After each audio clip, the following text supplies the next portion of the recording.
তোমরা কেমন আছো সবাই? আশা করি অনেক ভালো আছো। ইংলিশ মজার আজকের আয়োজনে তোমাদের সবাইকে অভিনন্দন। শুকরিয়া মহান আল্লাহর কাছে, আলহামদুলিল্লাহ আমরা আরও একটি নতুন ক্লাসে হাজির হতে পারলাম। চলছে 50 বেসিক ক্লাসের নিয়মিত আয়োজন। আজ এটি হচ্ছে 34তম ক্লাস। ইনশাআল্লাহ 34তম ক্লাসে আমরা আরও একটি গুরুত্বপূর্ণ বিষয় নিয়ে কথা বলবো ইনশাআল্লাহ। ওকে, তো চলো, যারা নিয়মিত ক্লাস করছো তারা তো সবই জানো। নিবিড় পরিচর্যা এই গ্রুপে যুক্ত হয়ে গেলে হয়ে যাওয়া সমস্ত ক্লাস নোটস সব কিছু সাজানো গোছানো পেয়ে যাবে। ক্লাস শেষে লিঙ্ক থাকবে প্রথম কমেন্টে। আজকে আমরা যেই বিষয়টা নিয়ে কথা বলবো সেটি হচ্ছে সাবজেক্ট ভার্ব এগ্রিমেন্ট। তো যেহেতু সাবজেক্ট ভার্ব এগ্রিমেন্টের এই লেসনটা বেশ বড়, বেশ লম্বা, দ্যাটস ওয়াই আমি তোমাদেরকে একটা স্লাইড আকারে আমি পড়াবো এবং ক্লাসটি শেষ হলেই আমি সেটা তোমাদেরকে আবার পেইড গ্রুপে চমৎকার করে দিয়ে দেব। জীবনের প্রতিটা ক্ষেত্রেই তোমার যে ইংরেজিগুলো লাগে এবং যে ইংরেজি না জানার কারণে তুমি ইংরেজি অংশে রাজত্ব করতে পারো না, প্রতিটি ক্ষেত্রে, সেটা হতে পারে spoken, free hand writing, job preparation, academic অথবা অ্যাডমিশন, প্রতিটি ক্ষেত্রে ইংরেজির যা যা লাগবে ইনশাআল্লাহ আমরা 50টি ক্লাসে কাভার করব। দৃঢ় প্রত্যয় ব্যক্ত করেছি, ইনশাআল্লাহ আমরা শেষ করতে চাই। লেগে থাকো, লেগে আছো অনেকে, শেষ করতে চাই 50তম আয়োজনে। ফিল করবে তোমরা নিজেরাও যে কি পেয়েছো। ওকে, সাবজেক্ট ভার্ব এগ্রিমেন্টের শুরুতে যে কথাটি বলা দরকার, সাবজেক্টের সঙ্গে ভার্বের একটা সম্পর্ক। তাহলে সাবজেক্ট ভার্ব এগ্রিমেন্ট মিনস হচ্ছে, আমি যদি শর্টকাটে ব্যাপারটিকে এভাবে ডেসক্রাইব করি যে সাবজেক্ট প্লাস ভার্ব।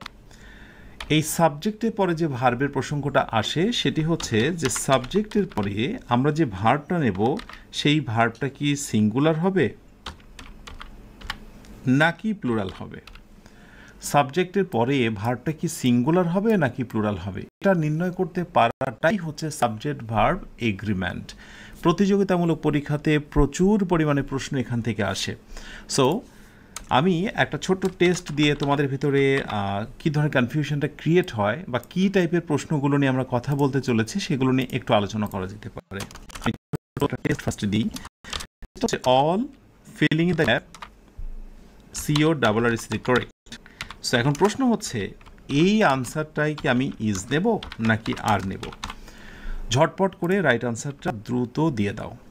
মনে রেখো, যে ইংরেজি না জানার কারণে ইংরেজি প্রিপারেশন শুরু করতে পারছো না, চাকরির ক্ষেত্রে হোক বা স্পোকেন ক্ষেত্রে হোক বাধাপ্রাপ্ত, বেসিক্যালি তাদের জন্য মূলত এই আয়োজন। আচ্ছা, কারো কারো প্রশ্ন হচ্ছে ক্লাসগুলো লিস্ট আকারে দিলে, আসলে লিস্ট আকারে পেইড গ্রুপে পাওয়া যাবে। পেইড গ্রুপে ভর্তি কোর্স ফি একেবারে তোমাদের জন্য করা হয়েছে নামমাত্র। ক্লাসটি শেষ হলে অবশ্যই একটু নজর রেখো, কেমন? এই যে দেখো, অলরেডি তোমাদের ভিতরে কিন্তু কনফিউশন ক্রিয়েট হতে শুরু হয়েছে। দ্রুত অবশ্যই একটু নজর রেখো, কেমন?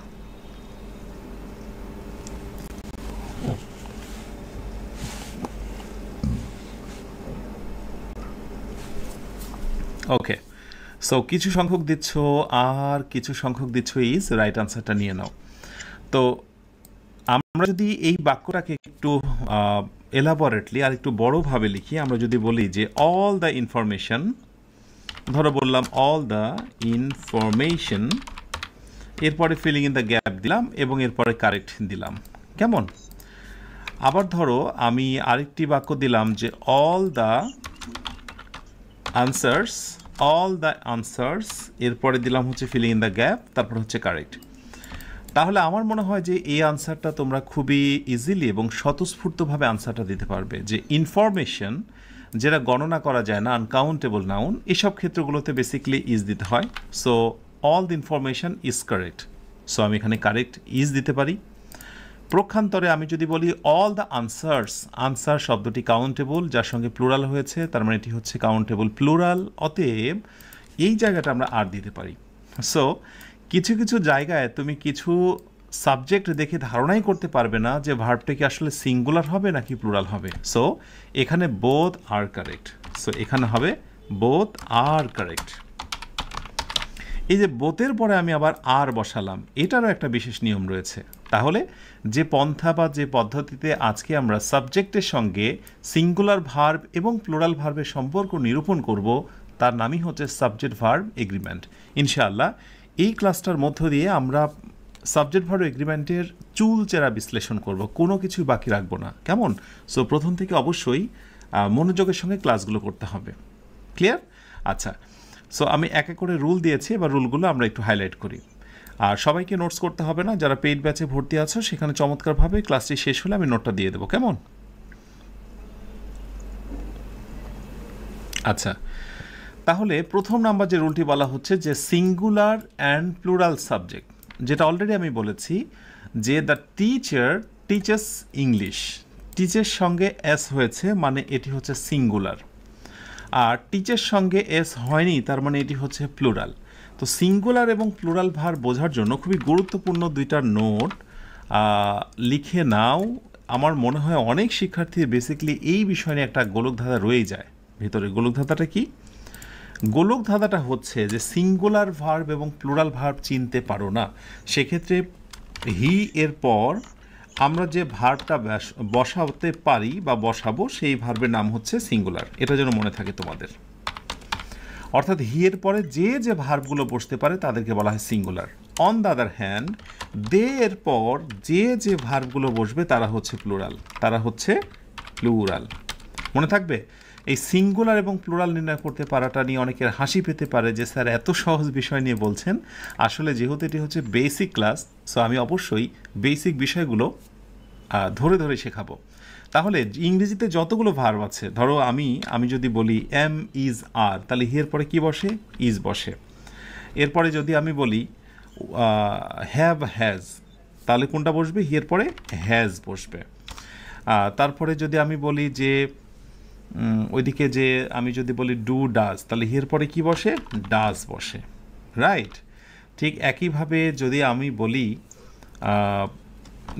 ডিড সব ক্ষেত্রেই বসে, সমস্যা নেই। আমি যদি হ্যাড সর্বক্ষেত্রে বসে, কারণ একটাই ভার্ব। সো এইরকম হিয়ের পরে যে যে ভার্বগুলো বসে সেগুলোকে বলা হচ্ছে সিঙ্গুলার। এদিকে পাস্ট টেন্সের আবার ওয়াজ আছে, এগুলোকে বলা হচ্ছে সিঙ্গুলার। প্রক্ষান্তরে দের পরে যেগুলো বসে, এম ইজ আর, এম তো আয়ের পরে বসে সেটা অন্য কথা, দের পরে কি বসে? আর বসে। দের পরে হ্যাভ না হ্যাজ, অবশ্যই হ্যাভ। দের পর ডু না ডাজ, অবশ্যই হচ্ছে ডু। দের পরে হচ্ছে ডিড অবশ্যই, কারণ পাস্ট টেন্সের একটাই ভার্ব। এরপরে হ্যাড পাস্ট পারফেক্ট টেন্সের একটাই ভার্ব। ওয়াজ এবং ওয়ার অবশ্যই হচ্ছে ওয়ার। সো হিয়ের পর যে যে ভার্বগুলো বসে সেগুলোকে বলা হয় সিঙ্গুলার, দের পরে যে যে ভার্বগুলো বসে সেগুলোকে বলা হয় প্লুরাল। এই কথাটি মনে রেখো। তাহলে আমি যদি এখন একটা ছোট্ট টেস্ট দিই যে which one is singular verbs, which one is singular verb, নিচের কোনটি সিঙ্গুলার ভার্ব? হাস্যকর প্রশ্ন, কিন্তু বেশিরভাগ শিক্ষার্থী এই ধরনের প্রশ্নের আনসার ভুল করে। একটি হচ্ছে গো আর আরেকটি হচ্ছে গোজ। দেখো নিচ থেকে আনসার দেওয়ার চেষ্টা করো, নিচের কোন ভার্বটি সিঙ্গুলার। ওকে, সো সিঙ্গুলার হতে গেলে কি হতে হবে? হি দিয়ে প্রমাণ করতে হবে। হি এর পরে কি বসে? হি কি গো হয় না গোজ হয়? হ্যাঁ, হি এর পরে অবশ্যই গোজ হয়। সো অবশ্যই গোজটাকে আমরা বলছি সিঙ্গুলার। কিন্তু দ্বন্দ্বটা হয় এখান থেকে যে স্যার আমরা তো জানতাম এস বাই এস থাকলে প্লুরাল হয়, কিন্তু আপনি আজকে বলছেন যে এস বাই এস থাকলে সেটা সিঙ্গুলার হয়। মানে মাথাটা কেমন যেন আওলা গিয়েছে না? সো এই আওলা যাওয়ার পেছনে যে কারণটা, সেইটা হচ্ছে লাইক আমি তোমাদেরকে বলি, যেমন আমি আওলা, এই যে মানে কি বলে আওলা বা বাওলা হয়ে যাওয়ার পেছনে কারণ হলো যে তোমাদের মাথায় যে সমস্যাটা ঘুরপাক খায়, নাউনের সঙ্গে যখন এস বাই এস দাও সেটা হয়ে যায় হচ্ছে প্লুরাল। নাউনের সঙ্গে এস বাই এস দিলে হয় প্লুরাল, কিন্তু যখন তুমি ভার্বের সঙ্গে এস বা ইএস দাও সেটা হয়ে যায় সিঙ্গুলার। এই ছোট্ট পার্থক্যটা একটু মনে রেখো। এর আগে আমি দিয়েছিলাম, আমি আরেকবার রিপিট করলাম। নাউন যেমন আমি হচ্ছে বুক, এর সঙ্গে একটা এস লাগিয়ে দিলাম, বুকস। ঠিক আছে? ঠিক একইবারে এইখানে যদি আমরা বলি যে হচ্ছে ধরো আমি হচ্ছে রিড বললাম, রিডের সঙ্গে একটা এস লাগিয়ে দিলাম, রিডস। পার্থক্যটা দেখে নিও, নাউনের সাথে এস বাই এস, আর যদি আমরা ভার্বের সাথে এস বাই এস লাগাই তাহলে এই হচ্ছে পার্থক্য। সো এই জিনিসটা নিয়েই আমরা আজকে এই পুরো আয়োজনটায় কথা বলবো। তাহলে এবার দেখো দেখি, the teacher teachers, subject singular, একজন ব্যক্তি, এই জন্য আমি টিচার্স করলাম। প্রক্ষান্তরে আমি যদি বলি টিচার্স তাহলে আমি কি করব? টিচ করব। ক্লিয়ার? আশা করি জিনিসটা ধরতে পারবে। এবং আমি দেখেছি এই ছোট্ট আলোচনাটাকেই প্রতিযোগিতামূলক পরীক্ষাতে একটু ঘুরিয়ে প্রশ্ন করা হয়। কিভাবে? প্রশ্নের প্যাটার্নটা ঠিক এরকম হয়ে যায় যে I filling in the gap the 9th letter of English alphabet. জিনিসটা খুবই সহজ, কিন্তু ধরতে না পারার কারণে বেশিরভাগ শিক্ষার্থীরা ভুল করে। এখানে কি এম হবে, এখানে আর হবে, এখানে ইজ হবে, এ বি সি ডি নাকি ওয়াজ হবে, ধরো কথার কথা। আমার বিশ্বাস বিগত বছরের প্রশ্ন যারা সলভ করেছো সম্ভবত এই প্রশ্নটা কোথাও না কোথাও দেখেছো যে এই ধরনের প্রশ্ন করা হয়েছে যে I dot dot the 9th letter of English alphabet. ঝটপট করে কমেন্টে রাইট আনসারটা জানিয়ে দাও দেখি। মাশাআল্লাহ, অনেকে রাইট আনসার দিয়েছো। হ্যাঁ, এখানে অনেকেই তাড়াহুড়ো করে কোনো কিছু বিবেচনা না করেই রাইট আনসার দিয়ে ফেলবে I am the 9th letter of English alphabet. I am, but no, আয়ের পরে অ্যাম হবে না। এখানে বলা হচ্ছে আমি হই, এরকম নয়। আই একটা অ্যালফাবেট, একটা বর্ণ, ঠিক আছে? সো ইংরেজির হচ্ছে 9তম বর্ণমালা। আই অ্যাম মানে আমি হই। যেমন আমি যদি বলি যে আই অ্যাম আ ডক্টর, এইখানে আয়ের পরে যে অ্যাম হয়েছে এটার অর্থ হচ্ছে আমি হই। এখানে আই মানে আমি নয়, বলছে আই হলো ইংরেজির 9তম বর্ণমালা। So I is. Clear? So কোনো কোনো সময় এই সহজ আলোচনাগুলোকে একটু ঘুরিয়ে দেওয়া হয়। তাহলে আয়ের পরে আমরা ভার্ব কি ব্যবহার করলাম? সিঙ্গুলার ভার্ব ব্যবহার করলাম। এটাই হচ্ছে মূলত সাবজেক্ট ভার্ব এগ্রিমেন্টের একেবারে প্রারম্ভিক rule. Thank you so much যারা বুঝে শুনে এই ছোট্ট এবং খুবই সাধারণ প্রশ্নটার আনসার দিতে পেরেছ। ওকে, মাশাআল্লাহ। আর একটু সামনে আগাই। এই রুলটা থেকে প্রচুর পরিমাণে প্রশ্ন হয় আমার দেখা মতে, বেশ পরিমাণে প্রশ্ন আসতে দেখা যায়। সেটা হচ্ছে এই রুলটা থেকে, rule 2, compound subject using and ব্যবহার করে অনেক রকমের প্রশ্ন হয়। তার প্রথম যে প্রকারটা সেটি হচ্ছে the teacher and the student. তোমরা মনে রেখো, যখন অ্যান্ড দ্বারা যুক্ত হয় তখন কিন্তু নর্মালি ভার্বটা প্লুরাল হয়ে যায়। ডিসকাস, এটা কি সিঙ্গুলার না প্লুরাল বলো তো? এটা অবশ্যই প্লুরাল। যদি এর সঙ্গে এস বা ইয়েস থাকতো সেটা হতো সিঙ্গুলার। ওই যে একটু আগে বলে আসলাম। So the teacher and the student discuss the lesson. শিক্ষক এবং ছাত্র আলোচনা করছেন পাঠটা নিয়ে। ওকে, ডান। এটা হচ্ছে অ্যান্ডের একেবারে সাধারণ রুল। এর সঙ্গে বেশ কিছু এক্সেপশন রুল আমরা দেখতে পাবো। যেমন, একটু মনোযোগী হও সবাই। আমি যদি এই সেম বাক্যটাই এখান থেকে নিতাম, আমি যদি শুধুমাত্র বলতাম ইজ টিচার অ্যান্ড, মাঝখানে আমি অ্যান্ড দিই, অ্যান্ড দিয়ে compound subject is teacher and students, is teacher and student, তারপরে ধরো আমি এইখানে ফিলিং ইন দ্য গ্যাপ করে দিলাম ডিসকাস দ্য লেসন। এবার একটু পরিবর্তন করে বললাম যে এই জায়গাটা কি আমি হ্যাভ নেব নাকি অপশান এতে আমি হ্যাজ নেব। বলো দেখি রাইট উত্তর কী হবে? প্রায় সেম ক্যাটাগরি, এখানেও অ্যান্ড এখানেও অ্যান্ড, সেম সাবজেক্ট, শুধু পার্থক্য হচ্ছে is teacher and is student, দুই পাশে ইজ দেওয়া হয়েছে। ওকে, সো জেনে রাখা দরকার যে অ্যান্ড যতই থাকুক, যদি কোনোভাবে ইচ বা এভরি, এই দুইটা each and every, each and every যদি কখনো সাবজেক্টের সঙ্গে যুক্ত হয়, অ্যাডিং উইথ সাবজেক্ট বা নাউন, যদি ইচ এবং এভরি কখনো সাবজেক্টের সঙ্গে অ্যাড হয়ে যায়, যুক্ত হয়ে যায়, ইজ ইকুয়াল টু ভার্বটা কিন্তু হয়ে যায় সিঙ্গুলার। ভার্বটা কি হয়ে যায়? সিঙ্গুলার। বারবার এই সিঙ্গুলার এবং প্লুরাল কথাটা আসবে, সেই জন্য বলে দিয়েছিলাম, বলো তো হ্যাভ সিঙ্গুলার নাকি হ্যাজ? এই যে মনে করে দেখবে যে হিয়ের পরে কি বসে? হ্যাজ। ইয়েস, সো অবশ্যই আমরা সিঙ্গুলার বসাবো। সো রাইট উত্তর হচ্ছে হ্যাজ। তাহলে কম্পাউন্ড এটাও সাবজেক্ট, অ্যান্ড দিয়ে যুক্ত, অ্যান্ড দিয়ে যুক্ত এটাও কম্পাউন্ড সাবজেক্ট, বাট পার্থক্য হয়ে গেছে। প্রতি একজনকে বোঝানো হয় প্রতি ইচ টিচার অ্যান্ড স্টুডেন্ট। ওকে, এরপরে আরেকটা গোলকধাঁধাময় পরিস্থিতি তৈরি হয়, সেটি হলো এটা। যেমন বলা হচ্ছে the headmaster and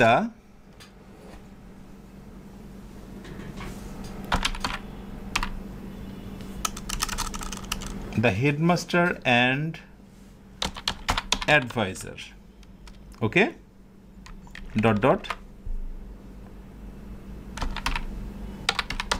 coming to solve the problem, SOLV, solve the problem. এবার বলো দেখি এইখানটায় তুমি রাইট আনসার কি নেবে? অপশান এ তুমি কি ইজ নেবে নাকি অপশান বিতে আর নেবে? দ্রুত। পাশাপাশি আমাকে উদাহরণটা যদি ভালো করে বোঝাতে হয় তাহলে আরেকটি এক্সাম্পল দেওয়াটা খুবই জরুরি। আমি সেম এক্সাম্পলটা নেব, পার্থক্য হচ্ছে the headmaster and the adviser, আমি এখানকার পরের দাটা দেব না। লক্ষ্য করো আমরা কিন্তু যে আলোচনার মধ্যে রয়েছি অ্যান্ড, এবং ইনশাআল্লাহ আজকে অ্যান্ডের যত রহস্য, যত গোলক ধাঁধাময় পরিস্থিতি আমরা সবগুলো দূর করবো ইনশাআল্লাহ। কেমন? অ্যান্ড দিয়ে যুক্ত কম্পাউন্ড নাউনের মধ্যে রয়েছি।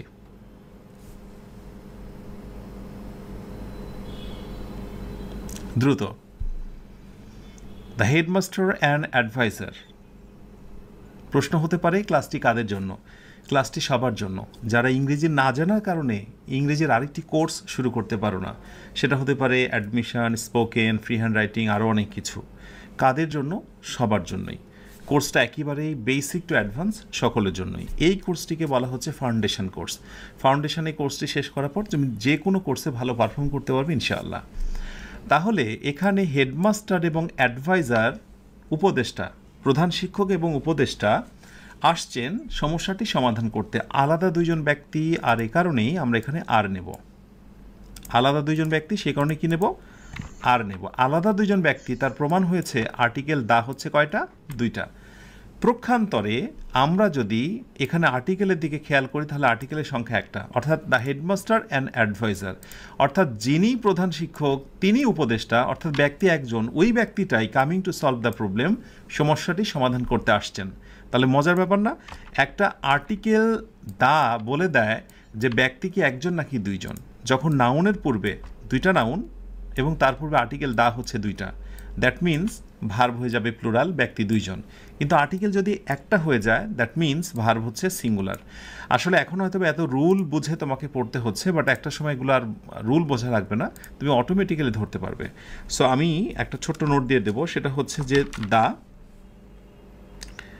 ডট ডট আরেকটা দা শর্টকাট ইজ ইকুয়াল টু, ভার্বটি হয়ে যাবে প্লুরাল। প্লুরাল।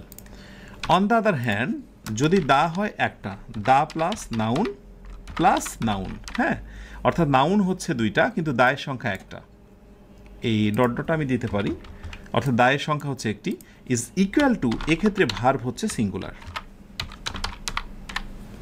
যারা শর্টকাট টেকনিকটা দেখছো তাদের জন্য বুঝতে সুবিধা হবে, বিশেষ করে যারা ক্লাস করছো, কারণ ক্লাস করলে ক্লাসের ভিতরে শর্টকাটের এই সিস্টেমটা বলে দেওয়া হয়।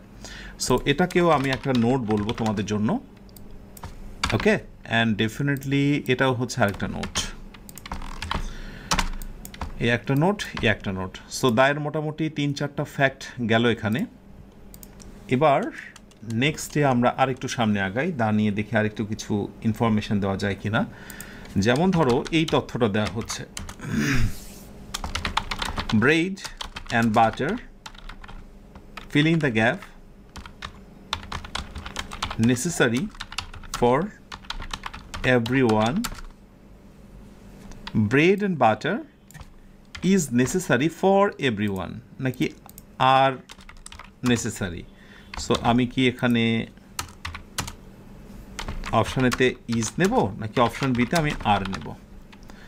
তো এটা নিয়ে বেশ গোলক ধাঁধা আছে, সেই গোলক ধাঁধাটা ক্লিয়ার করব। তার পাশাপাশি আরও কিছু এক্সাম্পল নেব যেটি নিয়ে একটু গোলক ধাঁধা। ব্রেড অ্যান্ড বাটার বলা হচ্ছে মাই ফেভারিট ব্রেকফাস্ট, ওকে। সো আমি কি এখানে ইজ নাকি আর নেব? একটায় ব্রেড অ্যান্ড বাটার মানে হচ্ছে জীবিকা, যারা জানো না জেনে রাখো, এটা হচ্ছে ইডিয়ম, বাগধারা, যার অর্থটা মেলে না। তোমরা অনেকে হয়তো ভাবছো ব্রেড মানে হচ্ছে রুটি, আর বাটার মানে হচ্ছে মাখন। অবশ্যই ব্রেড মানে রুটি আর বাটার মানে হচ্ছে মাখন, বাট এটা কোনোভাবে নেওয়া যায় না। এই দুইটা শব্দের একটা অর্থ হচ্ছে জীবিকা, হ্যাঁ, মানে কাজ করে আমরা যে অর্থ উপার্জন করি সেটাই হচ্ছে bread and butter. So bread and butter and দ্বারাই যুক্ত হয়েছে, আমরা কিন্তু অ্যান্ডের মধ্যে রয়েছি, ভুলে গেলে চলবে না। সো অ্যান্ড দিয়ে রয়েছে, অর্থ হলো একটা, ব্রেড অ্যান্ড বাটার মানে হলো জীবিকা। সো এখানে অর্থ একটা, সেই জন্য কী করলাম, ইজ নিলাম। এরকম অনেক শব্দ আছে, আমি দু একটা দিয়ে রাখি, ইট উইল বি হেল্পফুল। যেমন আমি যদি বলি যে টাইম অ্যান্ড টাইড, হ্যাঁ, এখন টাইম অ্যান্ড টাইড এটাকে তুমি সময় এবং নদীর স্রোত বলবে, নাকি টাইম অ্যান্ড টাইড দ্বারা তুমি সময়কে বোঝাবে? বেসিক্যালি আমরা সময় এবং নদীর স্রোতকে বোঝালেও আসলে এইটার সুন্দর অর্থ হচ্ছে সময়। সময় কারোর জন্য অপেক্ষা করে না। Time and tide, wait for none নাকি ওয়েটস ফর নান, এটা নিয়ে প্রশ্ন আসে। যদি টাইম অ্যান্ড টাইডটাকে তুমি একটা বিষয় ধরো তাহলে ওয়েটস, আর যদি এটা ইডিয়ম হিসেবে মানে প্রবাদ হিসেবে ধরো time and tide wait for none, তার মানে ওয়েট এবং ওয়েটস দুইটাই কিন্তু রাইট হয়, ওয়েট এবং ওয়েটস ফর নান। ওকে, এরকম ইংরেজিতে অনেক শব্দ রয়েছে যেগুলো দুই অ্যান্ড দ্বারা যুক্ত কিন্তু অর্থ হচ্ছে একটা, এরকম অ্যান্ড দ্বারা যুক্ত। এরপরে তোমার আরও অনেক শব্দ তুমি পাবে, যেমন হচ্ছে হর্স অ্যান্ড ক্যারেজ, ঘোড়ার গাড়ি, এরকম আছে না, হর্স অ্যান্ড ক্যারেজ, ঘোড়ার গাড়ি ইত্যাদি। এই টাইপের অ্যান্ড দ্বারা যুক্ত একটি মাত্র অর্থ, ভার্ব হচ্ছে singular. On the other hand, bread and butter my favourite breakfast, কি রাইট আনসার হতে পারে? আচ্ছা, প্রথম কথা হচ্ছে যে আমি যদি বাংলাদেশের প্রেক্ষাপটের কথা বলি তাহলে এই কোশ্চেনের আনসারটা সম্ভবত ইজ না দিলে পরীক্ষায় মার্কস পাওয়া যাবে না, কিন্তু আসলে এখানে আর হওয়ার পেছনে যথেষ্ট রিজন রয়েছে। সো এখন প্রশ্ন হচ্ছে আর হবে নাকি ইজ হবে। আসলে এই বাক্যটা একটা মডিফাইড বাক্য, যখন এটা খাবারের একটা প্রসঙ্গ আসে এই বাক্যটা এক অর্থে ভুল। এই বাক্যটাকে মডিফাইড যে ভার্সানটা রয়েছে সেটা একটু তোমরা জেনে রাখো, না জানলেই আসলে তর্ক বিতর্ক বাধে। তোমাকে জানতে হবে এই বাক্যটা আসলে যেমন এখানে ব্রেড অ্যান্ড বাটার জীবিকা অর্থে ব্যবহৃত হয়েছে, কিন্তু পরীক্ষক চেয়েছেন ব্রেড অ্যান্ড বাটার দ্বারা দুইটা ভিন্ন খাবার, দুইটা আইটেমকে বোঝাতে।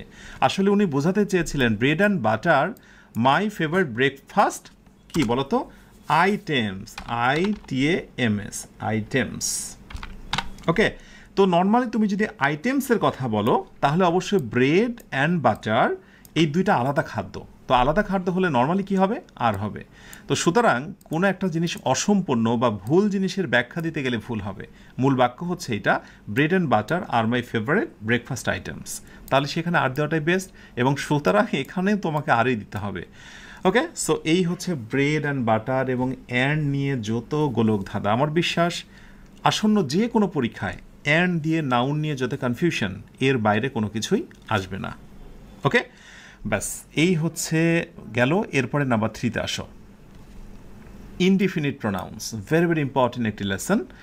ইনডিফিনিট প্রোনাউনে আমি 4টা ঘর দিয়েছি। প্রথম ঘরটায় বলা হয়েছে যদি এই ইনডিফিনিট প্রোনাউনগুলো থাকে, ইনডিফিনিট মানে হলো অনির্দিষ্ট করে কিন্তু কেউ না, যে কোনো জন, হ্যাঁ, সামবডি, অ্যানিবডি, নোবডি, অ্যানিওয়ান, এই টাইপের যে শব্দগুলো যেগুলো আমি এখানে দিয়েছি, এই শব্দগুলো একটু দেখে রেখো।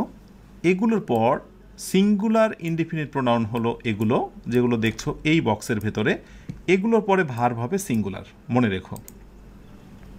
ঠিক এর নিচে আমি আরেকটা বক্সের ভিতরে দিয়েছি বোথ, ফিউ, ম্যানি, সেভারেল, এই যে শব্দগুলো এইগুলোকে বলা হচ্ছে প্লুরাল ইনডিফিনিট। সো প্লুরাল ইনডিফিনিটের পরে কী হবে বলো তো? খুবই স্বাভাবিকভাবে প্লুরাল ইনডিফিনিটের পরে ভার্ব হয়ে যাবে প্লুরাল, ভার্ব হয়ে যাবে প্লুরাল। ওকে, আমি জাস্ট একটু দেখাই দিই। এরপরে শেষের একটা আমি বক্স দিয়েছি এইখানে, অল, মোস্ট, অ্যানি ইত্যাদি, হ্যাঁ, সিঙ্গুলার এবং plural indefinite pronoun depending on the context, অর্থাৎ এই শব্দগুলোর পরে সিঙ্গুলার বা প্লুরাল উভয়টাই বসতে পারে। সো আমি এখানে সিঙ্গুলারও বলবো এবং প্লুরালও বলবো। যা শিখছো তা একেবারেই শেষ পর্যন্ত শিখতে হবে। সিঙ্গুলার অ্যান্ড প্লুরাল দুইটাই বসতে পারে, কেমন? এই হলো মোটামুটি ইনডিফিনিট প্রোনাউনের 3টা ধরন, আমি যেগুলো আলাদা করে দিয়েছি এবার একটু একটু করে দেখো কেমন। তো প্রথমটা হলো এভরিওয়ান এনজয়স দ্য ফেস্টিভ্যাল, সবাই উৎসব উপভোগ করে। এভরিওয়ান, এটি হচ্ছে ইনডিফিনিট প্রোনাউন, সো ইনডিফিনিটের পরে ভার্ব হবে সিঙ্গুলার, এই জন্য এনজয়স নিলাম। সো পরীক্ষায় যেটা থাকবে নর্মালি এনজয়স থাকবে, অথবা আরেকটি অপশানে হয়তো বা এস দেওয়া থাকবে না।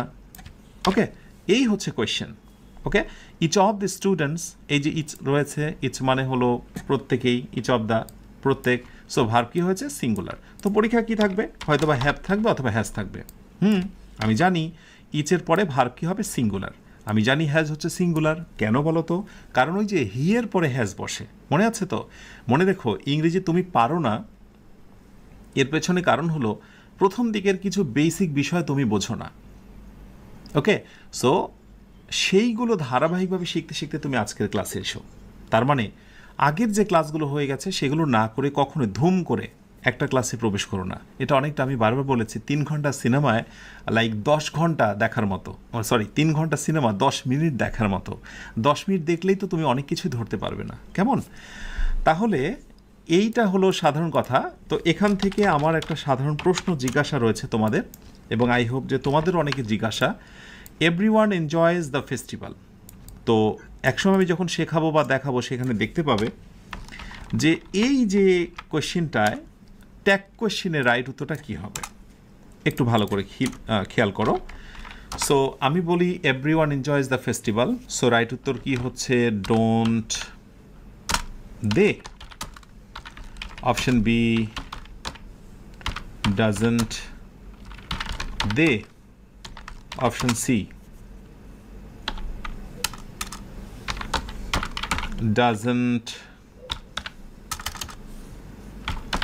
doesn't he, আইটি হচ্ছে doesn't she। এই ট্যাগ কোশ্চেনটা, এবং আমি প্রথমত বলে দিচ্ছি যে এটি কিন্তু বলা হয়, বিভিন্ন বইয়েও লেখা থাকে, একেবারেই খুবই কি বলবো যে জোরে সোরে এই কথাটি বলা থাকে, মানে কোনো নিয়ম তোয়াক্কা না করে যে indefinite pronounce is equal two, সেখানে দে বসে। তোমরা খেয়াল করে দেখবে ওই এভরিবডি, সামবডি, অ্যানিবডি, নোবডি এগুলো থাকলে দে বসে। আর এভরিথিং, সামথিং, এনিথিং, হ্যাঁ, নাথিং, এগুলো থাকলে সেখানে আবার কি বসে, সেখানে আবার ইড বসে। হ্যাঁ, সেখানে আবার ইড বসে, যেহেতু এগুলো যারা বিষয়বস্তুকে বোঝানো হয় সেজন্য ইড বসে। আমি এটা দিয়ে দিই। ওকে, একটু খেয়াল করো।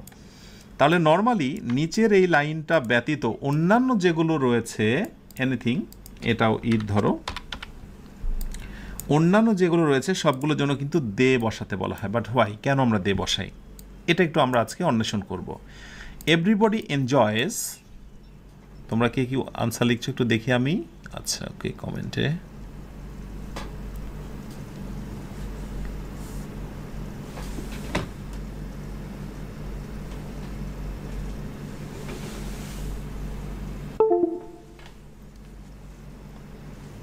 একটু, ওকে দেখি এখানে।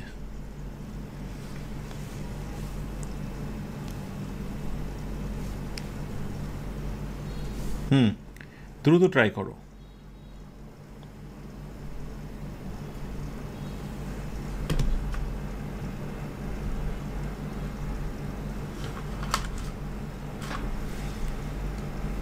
আচ্ছা, তাহলে যেটি বিষয় হলো যে এভরি ওয়ান, ঠিক আছে, এটার জন্য দে অবশ্যই রাইট উত্তর। সো রাইট উত্তর হচ্ছে ডোন্ট দে। অবশ্যই এটাকে আমরা রাইট বলবো, এটাকে আমরা অস্বীকার করছি না। বাট প্রশ্ন হলো যে অন্যান্যগুলো কি রাইট উত্তর হতে পারে? আসলে এভরিওয়ান মানে হচ্ছে বেসিক্যালি এখানে সবাই। তো এভরিওয়ান দ্বারা আমি এখানে হি বলতে পারি, এভরিওয়ান দ্বারা এখানে শি বলতে পারি। তার মানে বাক্যটা বেসিক্যালি এরকম যে হি এনজয়েজ দ্য ফেস্টিভ্যাল অথবা শি এনজয়েজ দ্য ফেস্টিভ্যাল। এখন হি বা শি বোঝা যায় না, যার কারণে একই সাথে হি অ্যান্ড শি, মনে রেখো এটাকে আমরা কি বলতে পারি, দে বলতে পারি না। সেই ছেলেটা, সেই মেয়েটা, তার মানে হচ্ছে দে, দে মানে হচ্ছে তারা। বুঝতে পেরেছ? সো এখানে যতগুলো শব্দ আছে সবগুলোরই প্রোনাউন হচ্ছে হি বা শি, হি অথবা শি। এই হি বা শিটাকে একসাথে লেখার জন্যই মূলত দে ব্যবহার করা হয়। এখনকার মডার্ন গ্রামারগুলোতে দে ইউজ করা হয়, কিন্তু আগের যে গ্রামারগুলো ট্র্যাডিশনাল বা ওল্ড গ্রামার ছিল সেখানে স্পষ্ট করে এই জাতীয় বাক্যের ট্যাগ কোশ্চেনে লেখা হতো ডাজন্ট হি অথবা হচ্ছে শি ব্র্যাকেট দিয়ে। হ্যাঁ, তো এই হি বা শিকেই মূলত দে দ্বারা প্রকাশ করা হয়। সো বুঝেছো, ইনডিফিনিট প্রোনাউন মানে হচ্ছে অনির্দিষ্ট করে ছেলে বা মেয়ে, যার কারণে একসাথে হি দে দ্বারা প্রকাশ করা হয়। Okay, so both few, many, এগুলোর পরে ভার্বটা প্লুরাল হয়ে যায়। So many have attended the workshop, okay, many পরে হ্যাভ হয়েছে, few students were absent, few স্টুডেন্টের পরে ওয়ার হয়েছে, একেবারে সাধারণ সাদামাঠা রুল। এইবার তোমরা যে রুলটা দেখবে, যেটা আমি দিয়ে বাক্যটা শুরু করেছিলাম, অল, অল, এনি, মোর, নান, যে শব্দগুলোর কথাই বলি, এই শব্দগুলোর পর ভার্ব সিঙ্গুলার এবং প্লুরাল উভয় হতে পারে, সেটা ডিপেন্ড করে কনটেক্সটের ওপরে, ওই ঘটনাটার ওপরে। যেমন আমি বলি অল অফ দ্য কেক, কেকটা আনকাউন্টেবল, পুরো একটা কেকের আস্ত একটা মানে টুকরো, পুরো একটা খণ্ড। সো এই জায়গায় অলটা, অল ইজ গন, সব কেক শেষ হয়ে গেছে। কিন্তু যখন বলবো এই অলটায়, all of the students are here, ঠিক অলের পরে এবার স্টুডেন্ট নয়, স্টুডেন্টস, অতএব আর। সুতরাং এখানে যতগুলো শব্দ রয়েছে, এই শব্দগুলো যদি কখনো আনকাউন্টেবল এবং সিঙ্গুলার জিনিসকে বোঝায়, আনকাউন্টেবল যেগুলো গণনা করা যায় না, অ্যাডভাইস, ইনফরমেশান, তোমার মিল্ক, ওয়াটার, কেক, আনকাউন্টেবল জিনিসগুলোকে যদি কখনো বোঝায়, তাহলে সেখানে ভার্বটা হয় সিঙ্গুলার। আর যদি কখনো কাউন্টেবল এবং প্লুরাল হয়, তাহলে ভার্বটা হয়ে যায় কি? প্লুরাল। ওকে, সো নেক্সট একটা টেস্ট হয়ে যাক যে তোমরা ঠিকঠাক মতো এটা বুঝলে কিনা। কেমন? আমি যদি বলি none, fill in the gap, two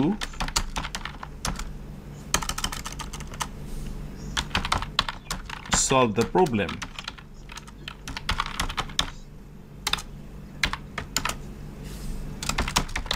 I have a lot of books.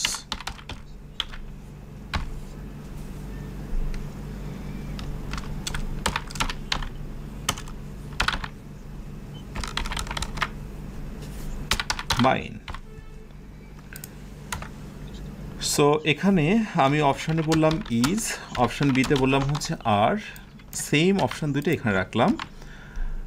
I have a lot of book dot dot none dot dot mine. খুবই রহস্যময় বাক্য, যা আমার কাছে অনেক বই আছে কিন্তু কোনো বই আমার নয়, মানে ধারের বই, বিষয়টি এরকম। So none is here to solve the problem. So normally none কোনো একজন, এখানে অ্যানিবডি, সামবডি, এরকম অনির্দিষ্ট করে বোঝাচ্ছে, সেই জন্য আমরা এখানে কী নেব বলো তো? ইজ নেব। প্রক্ষান্তরে নান ইজ মাইন নাকি নান আর মাইন, এখানে নান দ্বারা কাকে বোঝানো হয়েছে বলো তো? এই নান দ্বারা মূলত অনেকগুলো বইকে বোঝানো হয়েছে, বুঝতে পেরেছ? I have a lot of books, আমার অনেক বই আছে কিন্তু কোনো বই আমার নয়। So naan are mine. তাহলে বুঝেছ যে নানের আসলে কোনো জাত ধর্ম নেই, ও আসলে কনটেক্সটের বা প্যাসেজ বা সেন্টেন্সের উপর ভিত্তি করেই কিন্তু বেসিকলি ভার্বের জায়গাটায় ফিক্স হয়ে যায়। ক্লিয়ার? আচ্ছা, এরপরে আসো কালেকটিভ নাউনের প্রসঙ্গে আসি। Collective noun, list of collective nouns. মনে রেখো এই যে শব্দগুলো, আমার মনে হয় কালেকটিভ নাউন নিয়ে কথা বলা দরকার নেই, বিকজ আমি নাউনের সময় তোমাকে শিখিয়েছি যে একটা গুচ্ছকে, একটা ইউনিটকে বোঝায়, একসাথে সমগ্র জিনিসকে নাম দিয়ে বোঝানো হয়। সো এগুলো হচ্ছে কালেকটিভ নাউন। সো কালেকটিভ নাউনের ডিমান্ড হচ্ছে কয়েকটা, যেমন যদি সেটা দ্বারা সিঙ্গুলার কোনো ইউনিট বোঝায়, মানে একক, সেটা একটা গুচ্ছকে বোঝায়, তাহলে সিঙ্গুলার হয়, দ্য টিম ইজ। কিন্তু ইন্ডিভিজুয়াল মেম্বার হয়ে যদি প্লুরাল হয়ে যায়, মানে সেটা কালেকটিভ কিন্তু মনে হয় যে সেখানে অনেকগুলো মানুষ মিলে কোনো কিছু একটা করছে, এটা বোঝা যায়। যখন এরকমভাবে ইন্ডিভিজুয়ালি মেম্বারগুলো মেম্বার্সে পরিণত হয়ে যায়, অনেকগুলো মানুষের রূপান্তর হয়ে যায়, অনেকগুলো ব্যক্তিতে, তখন ভার্বটা কিন্তু কি হয়ে যায়? প্লুরাল হয়। এটা বুঝবে কিভাবে? এটা কিন্তু অনেকের কাছে প্রশ্ন। এটা খুব সহজে বোঝা যায়। তুমি দেখো বাক্যটা, the team is practising for the match. দলটি ম্যাচের জন্য অনুশীলন করছে। স্পেসিফিকভাবে বলা হচ্ছে না ওই দলের কে বা কোন ব্যক্তি, পুরো একটা দলই প্র্যাকটিস করছে। প্রক্ষান্তরে আমি যদি বলি the team are arguing among themselves, দলের সদস্যরা, তুমি খেয়াল করো, দলের সদস্যরা, তার মানে সদস্য নয় বা দল নয়, দলের সদস্যরা নিজেদের মধ্যে তর্ক করছে, তার মানে একে অপরের সাথে তর্ক করছে, একজন আরেকজনের সাথে, তার মানে অনেকজন, এরকম অর্থ দিয়ে তুমি বুঝতে পারবে কনটেক্সট। ওকে, এই হচ্ছে একটা বিষয়। পাশাপাশি আরেকটি বিষয় তোমাদের দেখি তোমাদের মনে আছে কিনা। The team are arguing among themselves, এই নাউনটার নাম কি? যখন আমি তোমাদের নাউন ক্লাস করিয়েছিলাম সেখানে বলেছিলাম the team are arguing among themselves. বলো দেখি এই টিমটাকে আমরা কি নামে চিনেছিলাম? তোমাদের কাছে আমার প্রশ্ন, একটু ঝটপট করে জানাতে থাকো। এই প্রশ্নটা আনসার রেডি করো। আর প্রক্ষান্তরে আর 3টা নাউনের কথা বলে দেব, পুলিশ, ক্যাটল এবং পিপল। এই ভার্বগুলোর পরে, এই কালেকটিভ নাউনগুলোর পরে ভার্ব কিন্তু অলওয়েজ কী হয়ে যায়? প্লুরাল হয়ে যায়। হ্যাঁ, এটা কিন্তু স্বাভাবিকভাবেই ওই নর্মালি কালেকটিভগুলোর মতো না, যদিও কালেকটিভ নাউন, কিন্তু এরা কিন্তু একটু যাতে এক হলেও মানে তালে একটু আলাদা, মানে একটু ভিন্ন কিছু বোঝায়। সো সেই ক্ষেত্রে দেখা যায় অনেক সময় এটা অনেকে ভুল করে ফেলে। দ্য পুলিশ কালেকটিভের আগে আর্টিকেল বসে বা বসে না, এটা নিয়ে কোনো দ্বন্দ্ব নেই, এটা বসাতেই পারো। দ্য পুলিশ ইজ অথবা আর ইনভেস্টিগেটিং।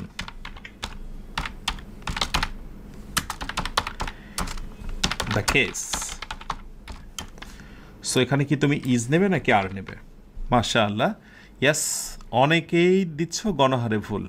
আমি একজনের রাইট আনসার দেখতে পেয়েছি, দ্য টিম। যেহেতু এরপরে ভার্বটা হয়েছে প্লুরাল, সুতরাং এটার নাম ছিল নাউন অফ মাল্টিটিউড।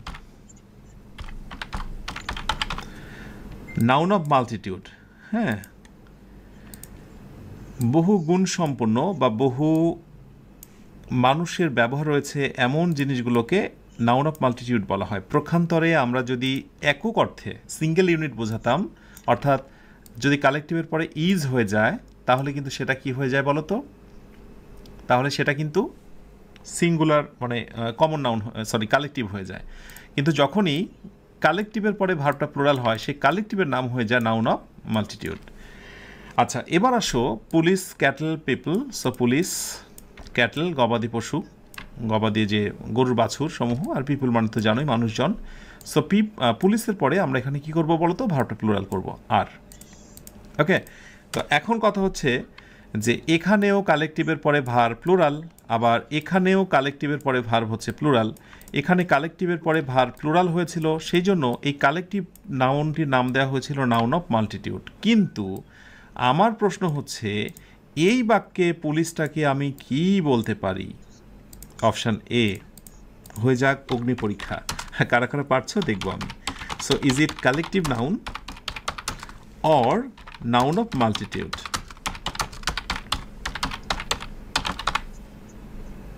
মাল্টিটিউড, বলো দেখি রাইট উত্তর কি হবে। ওকে, সো এটা নিয়মে বলা হচ্ছে যে এটা কালেকটিভ নাউন কিন্তু ভার্ব হয়ে যাবে প্লুরাল। এটা হচ্ছে এক্সেপশন, আমি যেটাকে অন্য কথা বলতে পারি ব্যতিক্রম। সো ব্যতিক্রমকে সাধারণ নিয়মের সঙ্গে কখনোই মেলাবে না। সো রাইট উত্তর হচ্ছে এইখানে কালেকটিভ নাউন। এইখানে এটাকে আবার তোমরা আগের নিয়মটার সঙ্গে গুলিয়ে এটাকে তুমি আবার নাউন অফ মাল্টিটিউড বলো না। যারা এই আলোচনাটি পুরোপুরি ধরতে পারছো না, দ্যাট মিনস ধরে নেওয়া হচ্ছে যে তোমার সম্ভবত বেসিকের সমস্যা রয়েছে নাউনের ক্লাস থেকে, তুমি নাউনের ক্লাসটা একটু দেখে নিও, কেমন? ওকে, সো এই হচ্ছে কালেকটিভের ফ্যাক্ট। এবার আসো স্পেশাল কিছু নাউনের কথা বলি তোমাদের। স্পেশাল কিছু নাউন একটু মনে রেখো। এই নাউনগুলোর সাথে কিন্তু একটা করে এস রয়েছে জন্ম থেকেই, ম্যাথমেটিক্স, ফিজিক্স, নিউজ, হ্যাঁ, এরকম কিছু নাউনই আছে, যেমন মার্স, মঙ্গল গ্রহ আছে না? এইগুলো বেসিক্যালি দেখতে প্লুরাল মনে হলেও সিঙ্গুলার ইন মিনিং। সো এগুলোর পরে আমরা যে ভার্বটা বসাবো সেই ভার্বটা কী হবে বলো তো? ভার্বটা হবে সিঙ্গুলার। ব্যাস, এগুলো অনেকটা বিশ্বাসঘাতকতা মূলক শব্দ, মানে তোমাকে অনেক সময় ধোঁকা দেবে অল্প জানলে। So mathematics is a tough subject. তো পরীক্ষায় যেটা থাকবে, হয়তো ম্যাথমেটিক্স একটা ইজ দিয়ে দিল, আরেকটা হচ্ছে তোমার আর দিয়ে দিল। তো তুমি কি এখানে কোনো ধোকার মধ্যে পড়বে নাকি যে আচ্ছা ইজ হবে না কি আর হবে? আমার মনে হয় আর সেটি নিয়ে ধোকার মধ্যে পড়বে না, কারণ তুমি জেনেছো ম্যাথমেটিক্স দেখতে প্লুরাল হলেও সেটা মূলত একটা সাবজেক্টকে বোঝায়, অ্যান্ড দ্যাটস ওয়াই আমরা ভার্বটা কী নেব বলো তো? সিঙ্গুলার নেব। ঠিক এরকমই আরও কিছু স্পেশাল নাউন্স রয়েছে, যেমন সিজার্স, ট্রাউজার্স, এই সবগুলোর সাথে কিন্তু একটা করে এস আছে। হ্যাঁ, এগুলো কিন্তু আবার বেসিকলি দেখে ভয় পেয়ে যেও না, এইগুলো কিন্তু আবার আগেরটার মতো নয়। এগুলো হচ্ছে বেসিকলি এগুলোর পরে ভার্বটা কিন্তু হয়ে যায় plural, always plural. The scissors are on the table, কাঁচি টেবিলের ওপরে, the scissors are on the table, এগুলো হচ্ছে প্লুরাল নাউন। ঠিক আছে, এগুলো দ্বারা সর্বদাই প্লুরাল জিনিসকে বোঝানো হয়, সর্বদাই প্লুরাল জিনিসকে বোঝানো হয়। সো কাছাকাছি আমরা এসেছি। আচ্ছা, ওই টেস্টটা এখন দেবো না, একটু পরে। এর সঙ্গে কিছু ব্যতিক্রম শব্দ রয়েছে যেটি জানা খুব খুব জরুরি।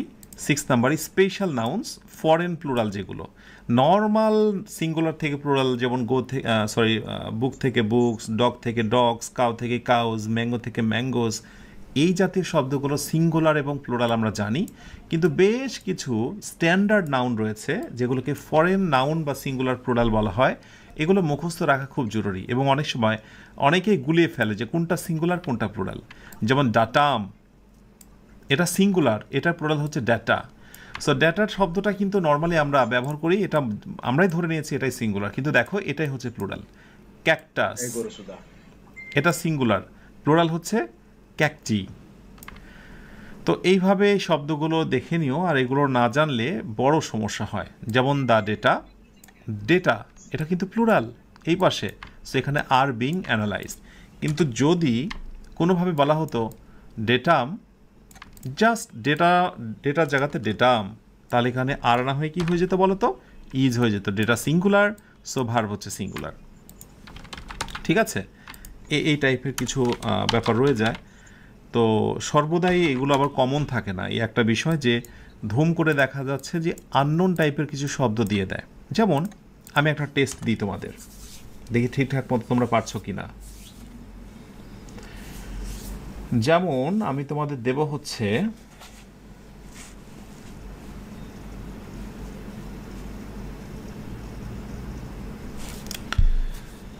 হলো তোমাদের দ্য এরাটা,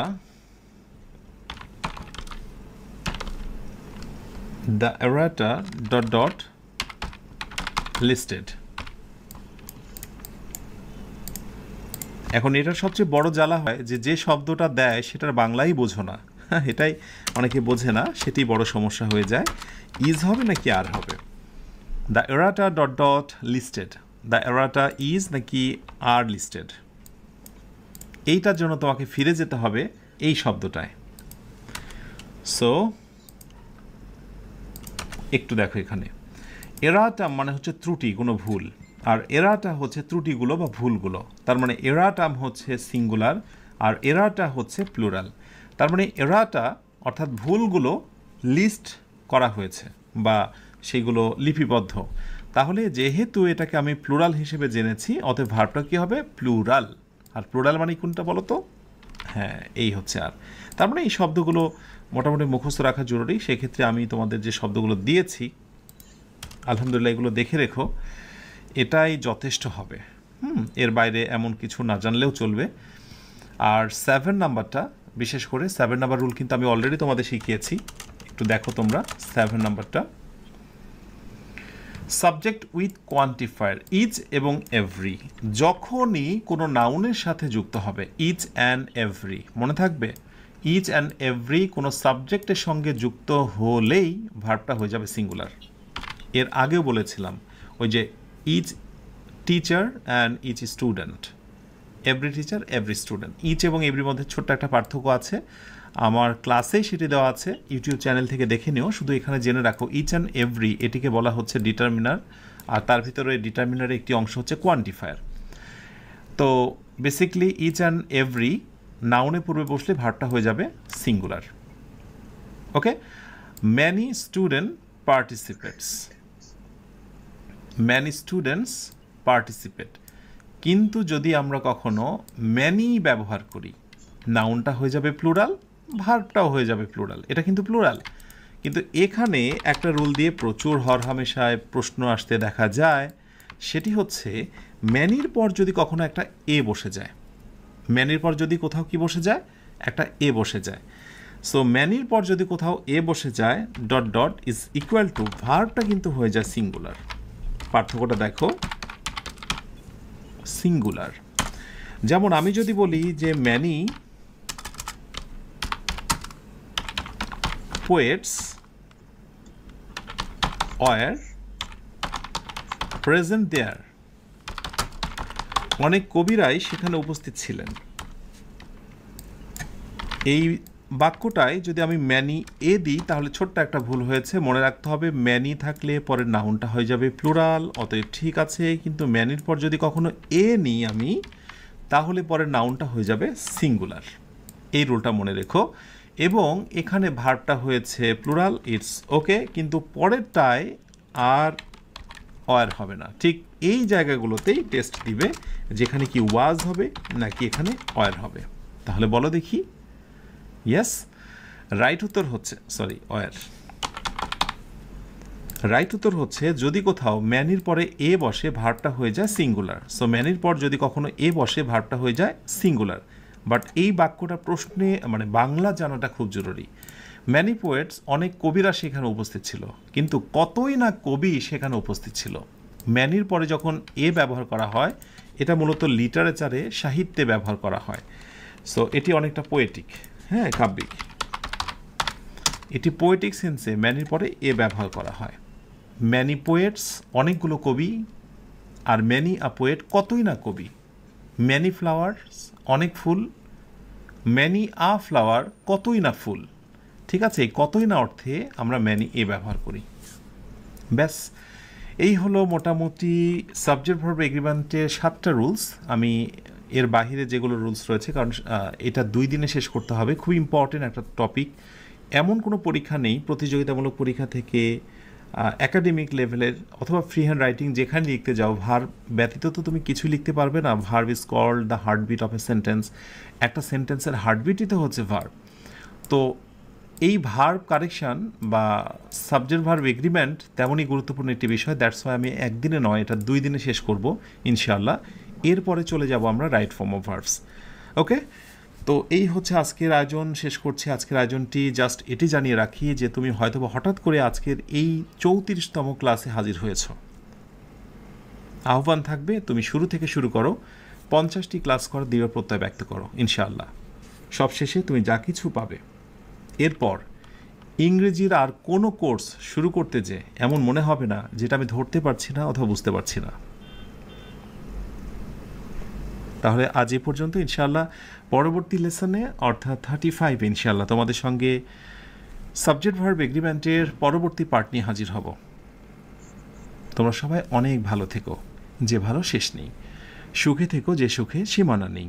এই অনন্ত শান্তির চিরন্তন প্রত্যাশায় সবাইকে শুভরাত্রি। আসসালামু আলাইকুম ওয়া রাহমাতুল্লাহ।